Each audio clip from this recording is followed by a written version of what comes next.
भाविका हे बघ 8 divide by 2 त्याचा आन्सर काय आहे 4. आपल्याला माहित आहे 8 डिवाइड बाय 2. आता त्याचा आन्सर 2 4चा 8 किती म्हटल्यानंतर येते हा मग कोणतं अरे हे आपलं आडवा आहे आणि हा उभवाला आहे.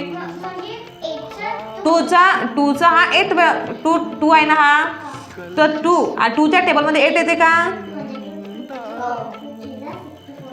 2 4चा 8 किती म्हटल्यानंतर आला 4 म्हटल्यानंतर म्हणून आन्सर आहे 4. तर आता हे उभवाला आहे 8 डिवाइड बाय 2 तर 2च्या टेबलमध्ये 8 येते का किती म्हटल्यानंतर येतो 4 म्हणून 4 इथे 8 आणि हा 0 आला.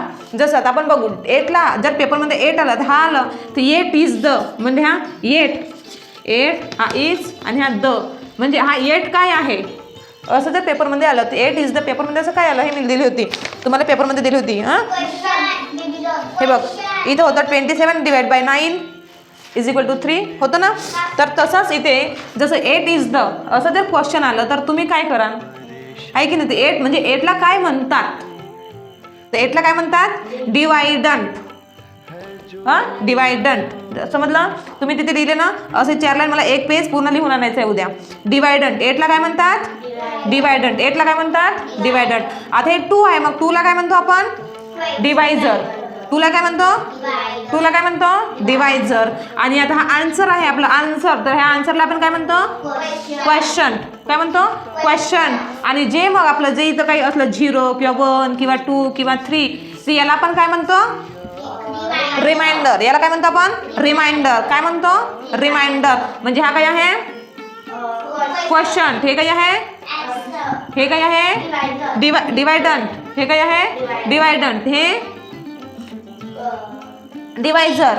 हे काय आहे डिवायझर. आणि हे रिमाइंडर. हे काय आहे हे काय आहे हे काय आहे हे काय आहे हे काय आहे डिवाइडंट. हे काय आहे डिवायझर. हे काय आहे हे काय आहे हे काय आहे डिवायझर. हे काय आहे क्वेश्चन. हे काय आहे हे डिवाइडंट. हे काय आहे हे डिवाइडंट. हे समजला घरून मला एक पेज लिहून आणायचं आहे. हा ओके कसं लिहायचं आहे जसं हा इथं लिहायचं